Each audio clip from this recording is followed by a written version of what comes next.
আসসালামু আলাইকুম। আমি মোহাম্মদ আনোয়ারুল ইসলাম। গ্রুপ পলিসি পর্বে আজকে আমরা শিখব install software through group policy in active directory server 2012 R2।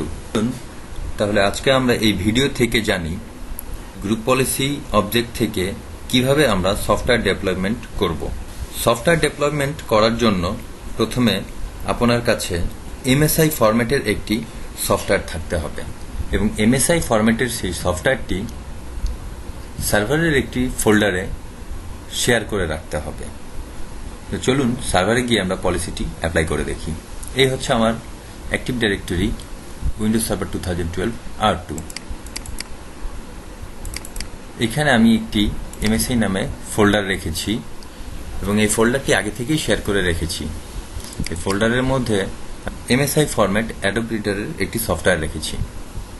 এখন আমরা গ্রুপ পলিসি অবজেক্টে গিয়ে আমরা যে ইউজার বা গ্রুপের উপর পলিসিটি অ্যাপ্লাই করতে চাই এর উপরে রাইট ক্লিক করে এডিট সফটওয়্যার ডেভেলপমেন্ট পলিসি আমরা কম্পিউটারের উপরেও অ্যাপ্লাই করতে পারি, ইউজার কনফিগারেশনের উপরেও অ্যাপ্লাই করতে পারি। আমরা এখন ইউজার কনফিগারেশনের উপর অ্যাপ্লাই করব। পলিসিস এবং পলিসিসের মধ্যে সফটওয়্যার সেটিং।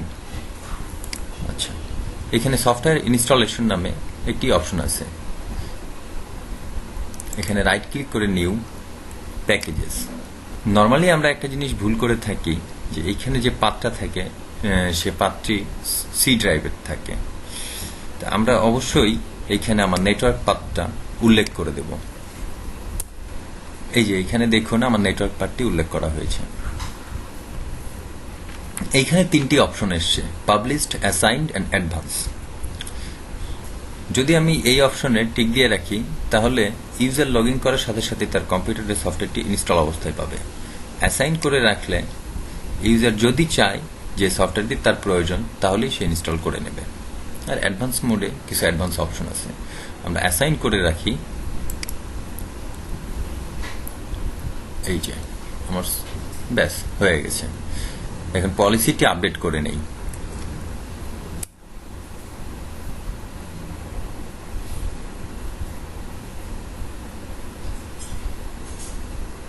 আমার পলিসিটি আপডেট হয়ে গিয়েছে। এখন ইউজারের পিসিতে গিয়েও আমি পলিসিটি আপডেট করে নেই।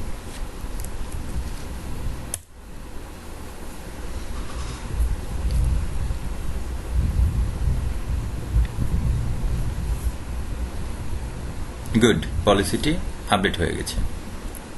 কন্ট্রোল প্যানেল অপশনে গিয়ে এখানে গেট প্রোগ্রামে আমি দেখব জব সফটওয়্যারটি আছে। গুড, এখানে আমার সফটওয়্যারটি শো করছে।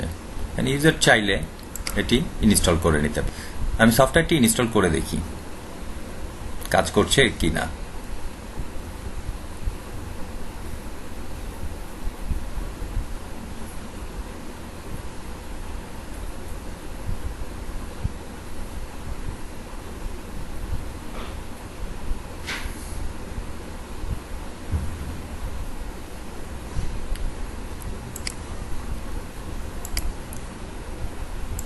তার মানে আমরা বুঝলাম আমাদের সফটওয়্যার ডেভেলপমেন্ট পলিসিটি সাকসেসফুলি কাজ করছে। নেক্সট ভিডিওতে আমরা আরও কিছু প্রয়োজনীয় গ্রুপ পলিসি নিয়ে আলোচনা করব। আজকে এই পর্যন্তই। Thank you for watching.